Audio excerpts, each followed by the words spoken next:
ত্রয়োদশ জাতীয় সংসদের শূন্য ঘোষিত বগুড়া ৬ এবং শেরপুর ৩ আসনের উপনির্বাচন অবাধ, সুষ্ঠু ও শান্তিপূর্ণভাবে সম্পন্ন করতে বিশেষ অফিস আদেশ জারি করেছে নির্বাচন কমিশন ইসি। নির্বাচন প্রক্রিয়া নির্বিঘ্ন রাখতে সংশ্লিষ্ট কর্মকর্তা কর্মচারীদের সাপ্তাহিক ছুটি বাতিল সহ অফিস সময়ের পরেও দায়িত্ব পালনের নির্দেশ দেওয়া হয়েছে।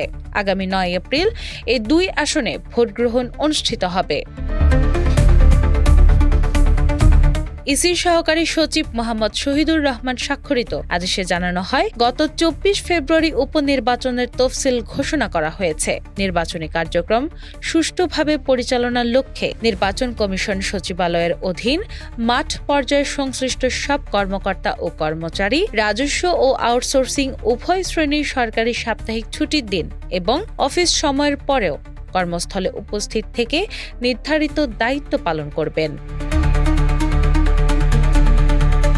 আদেশে আরও বলা হয়েছে, নির্বাচনের ফলাফল প্রকাশ না হওয়া পর্যন্ত বিশেষ প্রয়োজন ছাড়া কোনো কর্মকর্তা বা কর্মচারী কর্মস্থল ত্যাগ করতে পারবেন না। জরুরি প্রয়োজনে বাইরে যেতে হলে যথাযথ কর্তৃপক্ষের পূর্বানুমতি নিতে হবে। এই নির্দেশনা শুধু সচিবালয়ে সীমাবদ্ধ নয়, সংশ্লিষ্ট হিসাব রক্ষণ অফিস, সরকারি পরিবহন পুলের গাড়ি চালক এবং দৈনিক ভিত্তিক নিয়োজিত কর্মীরাও এর আওতায় থাকবেন।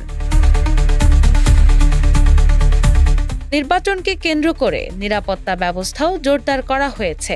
ইসি সচিবালয়ের সাংগঠনিক কাঠামোর বাইরে নিরাপত্তা ও প্রটোকলে দায়িত্বে থাকা বাহিনীগুলোকেও সতর্ক থাকার নির্দেশ দেওয়া হয়েছে। তফসিল ঘোষণার দিন থেকে ফলাফল প্রকাশ পর্যন্ত ইসির নিরাপত্তা ও প্রটোকলে নিয়োজিত দেহরক্ষী, গানম্যান, পুলিশ ও আনসার সদস্যদের নিজ নিজ দায়িত্বে সার্বক্ষণিক সতর্ক থাকার নির্দেশ দেওয়া হয়েছে। নির্বাচন কমিশন জানিয়েছেন, ভোট গ্রহণ ও ফলাফল ঘোষণা পর্যন্ত সব ধরনের প্রশাসনিক প্রস্তুতি জোরদার থাকবে। কমিশনের আশা, সংশ্লিষ্ট সবার সহযোগিতায় উপনির্বাচন দুটি সুষ্ঠু, নিরপেক্ষ ও গ্রহণযোগ্যভাবে সম্পন্ন হবে। ডিনা ইসলাম, বাংলাবাজার পত্রিকা।